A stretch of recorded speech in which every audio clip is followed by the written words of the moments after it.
निस्संदेह ये सब उदार चेता व्यक्ति है, किंतु जो मेरे ज्ञान को प्राप्त है उसे मैं अपने ही समान मानता हूँ।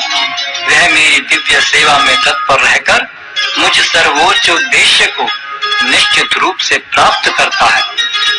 अनेक जन्म जन्मांतर के बाद जिसे सचमुच ज्ञान होता है, वह मुझको समस्त कारणों का कारण जानकर मेरी शरण में आता है। ऐसा महात्मा अत्यंत दुर्लभ होता है। जिनकी बुद्धि भौतिक इच्छाओं द्वारा मारी गई है, वे देवताओं की शरण में जाते हैं और वे अपने अपने स्वभाव के अनुसार पूजा के विशेष विधि विधानों का पालन करते हैं।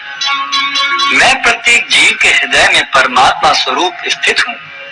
जैसे ही कोई किसी देवता की पूजा करने की इच्छा करता है, मैं उसकी श्रद्धा को स्थिर करता हूँ, जिससे वह उसी विशेष देवता की भक्ति कर सके। ऐसी श्रद्धा से समन्वित वह देवता विशेष की पूजा करने का यत्न करता है और अपनी इच्छा की पूर्ति करता है। किंतु वास्तविकता तो यह है कि ये सारे लाभ केवल मेरे द्वारा प्रदत्त हैं।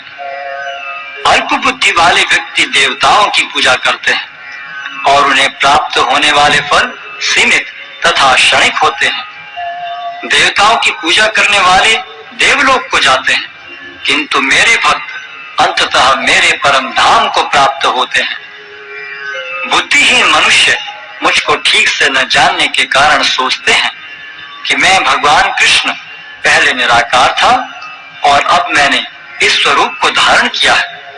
वे अपने अल्प ज्ञान के कारण मेरी अविनाशी तथा सर्वोच्च प्रकृति को नहीं जान पाते। मैं मूर्खों तथा अल्पज्ञों के लिए कभी भी प्रकट नहीं हूँ। उनके लिए तो मैं अपने अंतरंग शक्ति द्वारा आच्छादित रहता हूँ। अतः वे ये नहीं जान पाते कि मैं अजन्मा तथा अविनाशी हूँ। हे अर्जुन, श्री भगवान होने के नाते मैं जो कुछ भूतकाल में घटित हो चुका है, जो वर्तमान में घटित हो रहा है और जो आगे होने वाला है, वह सब कुछ जानता हूँ। मैं समस्त जीवों को भी जानता हूँ, किंतु मुझे कोई नहीं जानता। हे भरतवंशी, हे शत्रु विजेता, समस्त जीव जन्म लेकर इच्छा तथा घृणा से उत्पन्न द्वंद्वों से मोहग्रस्त होकर मोह को प्राप्त होते हैं। जिन मनुष्यों ने पूर्व जन्मों में तथा इस जन्म में पुण्य कर्म किए और जिनके पाप कर्मों का पूर्णतः उच्छेदन हो चुका है, वे मोह के द्वंद्वों से मुक्त हो जाते हैं और वे संकल्प पूर्वक मेरी सेवा में तत्पर होते हैं।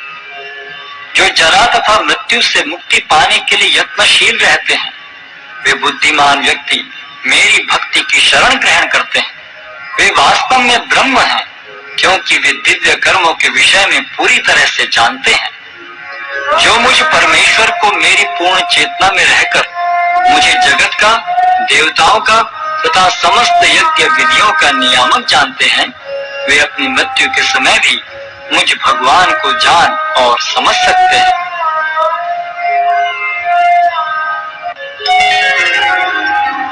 अध्याय 8 भगवत प्राप्ति। अर्जुन ने कहा, हे भगवान, हे पुरुषोत्तम, ब्रह्म क्या है, आत्मा क्या है, सकाम कर्म क्या है, यह भौतिक जगत क्या है तथा देवता क्या है? कृपा करके यह सब मुझे बताइए। हे मधुसूदन, यज्ञ का स्वामी कौन है और वह शरीर में कैसे रहता है, और मृत्यु के समय भक्ति में लगे रहने वाले आपको कैसे जान पाते हैं? भगवान ने कहा, अविनाशी और दिव्य जीव ब्रह्म कहलाता है और उसका नित्य स्वभाव अध्यात्म या आत्म कहलाता है। जीवों के भौतिक शरीर से संबंधित गतिविधि